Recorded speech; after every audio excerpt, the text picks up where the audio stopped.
Hey guys, it's me, Dave, back again with another Kodo tutorial for you. Today I'm using the Feed the Beast Monster Pack, but it's the Tinker's Construct Oreberry bushes. I'm going to show you how to set up and how to get these auto harvesting so you can basically have just a ton of resources.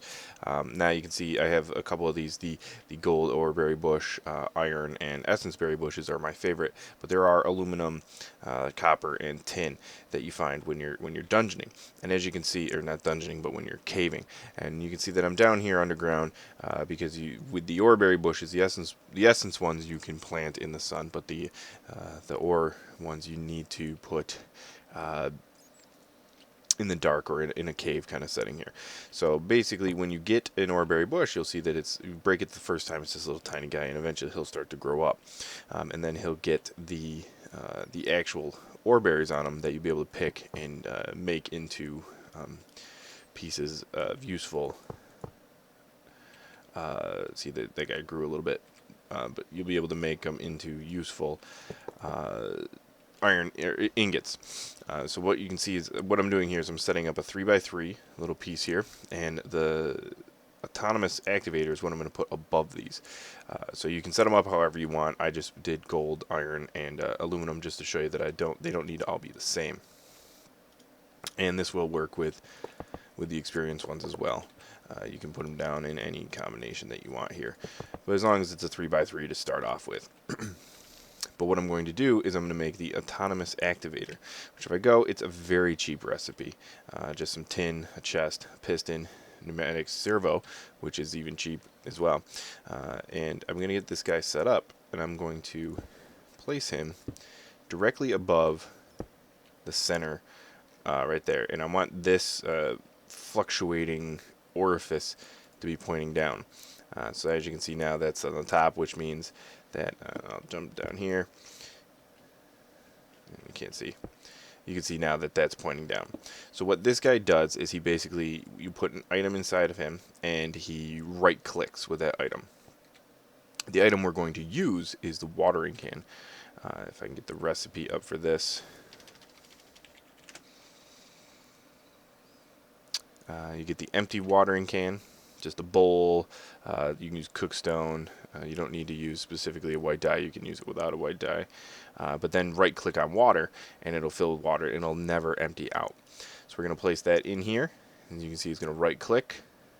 I'm not going to have it do anything. And I mess around with this, aim low, aim level, whatever.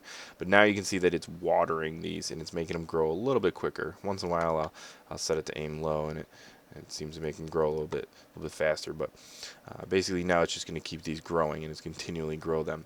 And you can see that the iron oreberry bush now has berries that I can pick. But what I'm going to do is I'm going to use the harvester. Now, out of the box, simple recipe, out of the box, the harvester will do a 3x3 area directly in front of it. You can put an upgrade in there to make it do 4x4, 5x5, depending on the upgrade you put in there. You can make it a little bit bigger, but this does require energy, and it does create sludge. So you'll have to provide energy as well as do something with the sludge, because once the sludge fills up, it will stop working. But for the purpose of demonstration, I'm going to put down this guy, energy cell, and I'm going to set this to, yep. So now he's got electricity, and you can see he's filling up. And you can see the berries are just starting to pop out the back, which I'm going to put a chest there. So if I get rid of these out of my inventory, and I click on here, you can see this is starting to fill up. So what's happening here is this 3x3 section is being watered by the autonomous activator, and I believe this only does a 3x3 section, so you'll need a couple of these, but they're so cheap it's not a big deal. Constantly watering the oreberry bushes and having them grow. The harvester is then picking them and putting them into here. Now if you're in an area where you're building or it's chunk loaded, and you can see that I planted these just shortly after I planted these, and the watering can is definitely helping these guys grow quicker. And it's just going to continually put these in here. Now the use for these You can either smelt them into the pieces, the gold nuggets, or depending on iron or gold, you can just put them in a 3x3 block in your crafting table, and it'll make an ingot for you. And just one more time, I'm just going to show you how I did this real quick. So we get this. That's pointing down now. I'm going to put, where'd my watering can go? The full watering can there. We're going to put the watering can in there and have him completely always doing it. Now I believe, okay. Normally if you have the watering can, you can actually see sprinkles of water on the ground, but when it's in the activator, it obviously doesn't do that. But now you can see these guys are growing quick. I'm going to put the harvester right here with chest right behind him. Some sort of energy is going to be needed. That's not the one. It's always hard to find. I'll just turn them all on. There we go. Give him electricity, and he's going to start just pumping away and grabbing these berries for you.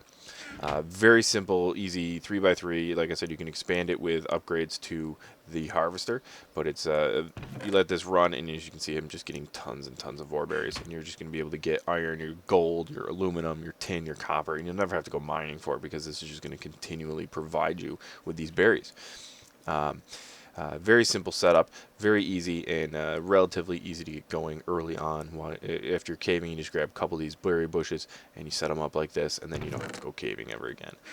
So, I mean, you can see that for the basic ingots, this is going to be very, very helpful. So, I hope this tutorial was helpful to you. If it was, leave me a comment, give me a like. If you want to check out some of my other videos, look at my my channel. Do videos, LPs as well as tutorials on a regular basis. If you have any suggestions for making this a little bit more efficient or bigger, definitely leave a comment in the comment section. And like always, good luck and have fun.